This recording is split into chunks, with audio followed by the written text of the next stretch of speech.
Oh, great. Are you kidding me? Now these holes aren't lining up. Gosh darn it.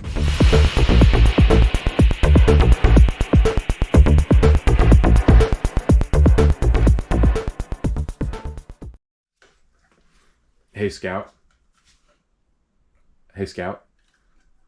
I need that hose chewed up by the end of the video, okay? Keep at it. How's it going, everyone? Welcome back to the channel. The saga continues. If you haven't been following along, this is my $400 Jeep XJ that I've nicknamed John. You'll have to find out why in last week's video, but got it running and it runs amazing. I couldn't have asked for anything better for 400 bucks.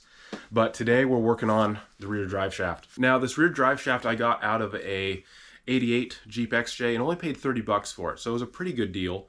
But I have no idea if it's going to be balanced to this Jeep. I have no idea the condition of the U-joints. They seem pretty solid.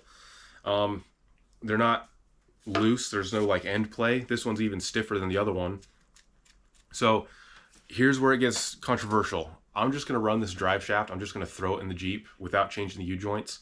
Just put some new grease on here in these grease fittings and just run it. These seem pretty stiff and I'm just going to try it. Now the only discrepancy here is this tail shaft went into a 242 transfer case. My Jeep is a 231, so I'm hoping they have the same spline count, but we're going to find out together because I haven't even tried to put this in the Jeep yet. Also got the tail shaft, and this was I think like $8, and it's the older style. I think they only put these in Jeeps from like all the way up to 91, then they went with a different style, but going to be putting in a new rear, new seal in the rear, and then it's going to need some RTV, of course. Lastly, I have to take care of the rear axle. Now, I have no idea whether that yoke is still okay. It looks like the U-joint caps sheared off inside the yoke, so the caps are still in place. I really don't want to replace it if I don't have to, because then you have to get the right preload and shims and all that fun stuff. And let's just try to keep it simple the best we can. Again, it's only a $400 Jeep. Well, guys, it's a little tight in here, but we're going to find out together whether this yoke is okay to reuse or if I gotta get a new one. So it looks like it broke that cap off.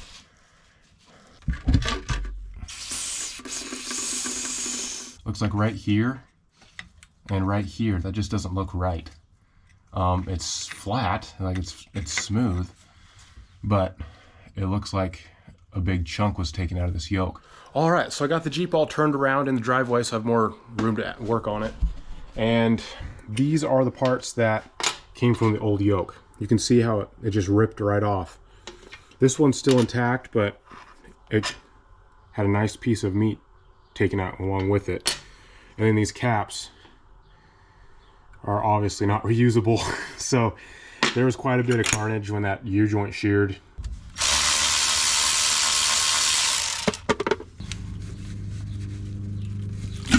Oh, heck.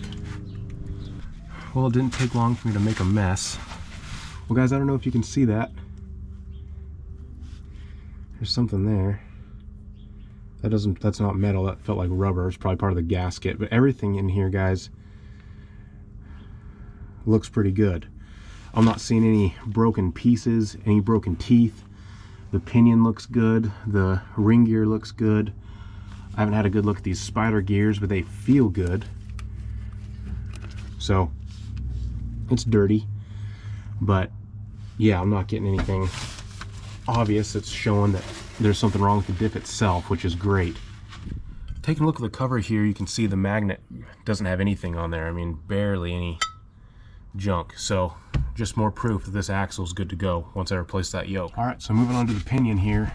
I'm gonna mark the pinion and the nut in the same place. Probably just either get a nail or a punch and mark both of these. That way, when I take this old yoke off, I know exactly where that nut is supposed to be in line with the pinion.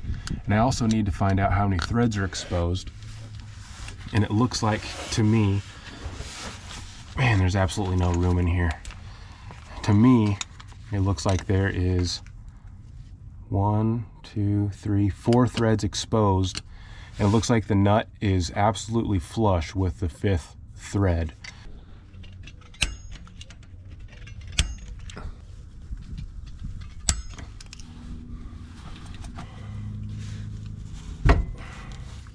Well, I gotta say, guys, I really underestimated how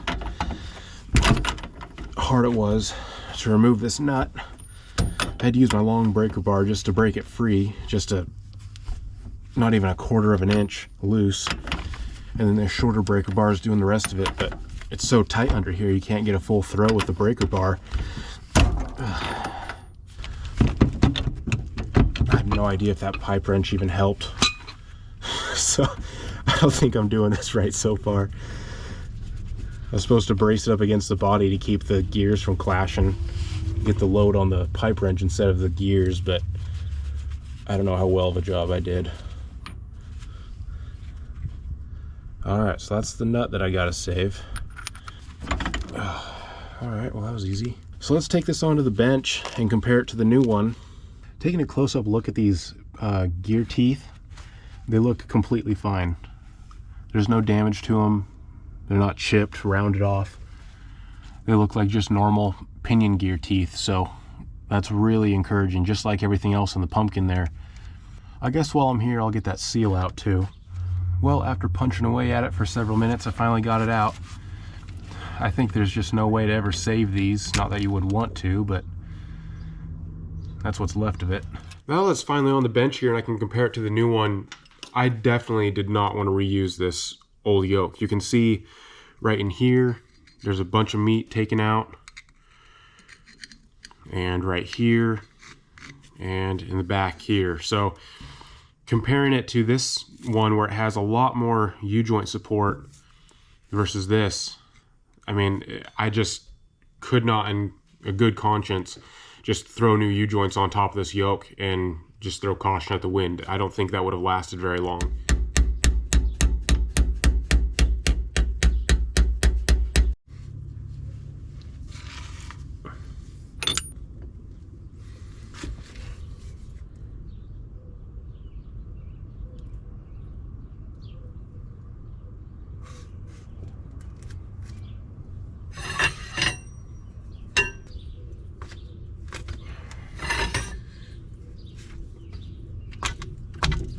So it took an incredible amount of torque just to move it from here down to here. I had to go several times. There's just no room to work under here.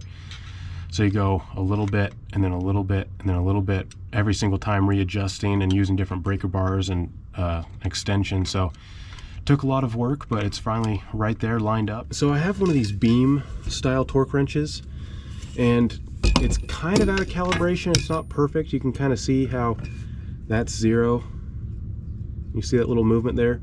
So really what I want to do is turn this nut.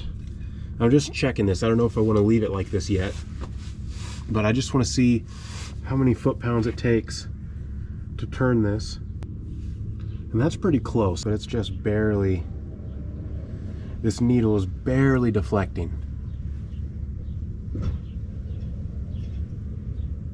Now that this is done, I want to check the preload just by feel with my fingers and see if it's similar to when I started this. All right, well, here's the, I don't know, we call it backlash, slop, play. That's very similar, if not exactly the same as when I took it apart, so that's great. Moving on to the tail shaft. Got a seal here, and just like I did on the pinion seal, I'm going to put a little bit of RTV on there.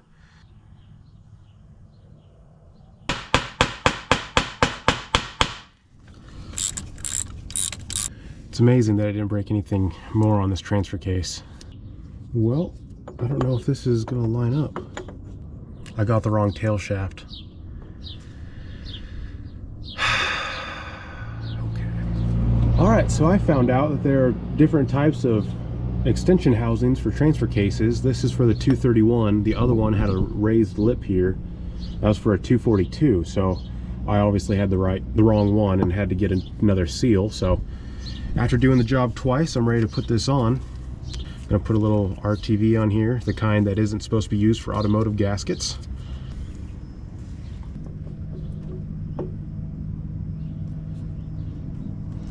And then I have some blue Loctite on these old bolts. These holes aren't lining up unless I have it oriented wrong. Is there a certain way it goes? Like that? So I guess it only goes on one way. I honestly thought I was going to have to go hunt down another tail shaft extension. Click, click. I don't know why, but every single time I use RTV, they always blow out on the sides. I don't know if that's just a bad luck thing or if it's a design flaw. It's a little frustrating.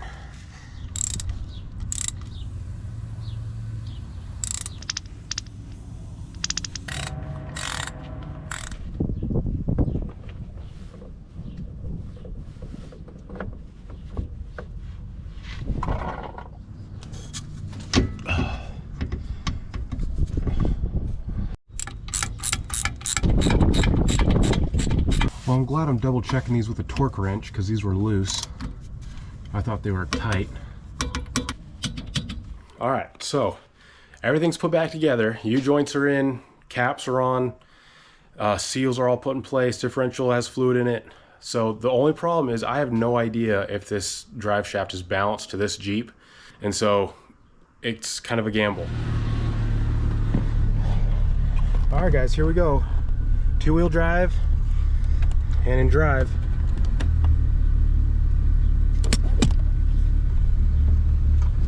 It works. See reverse. Oh yeah. That's insane.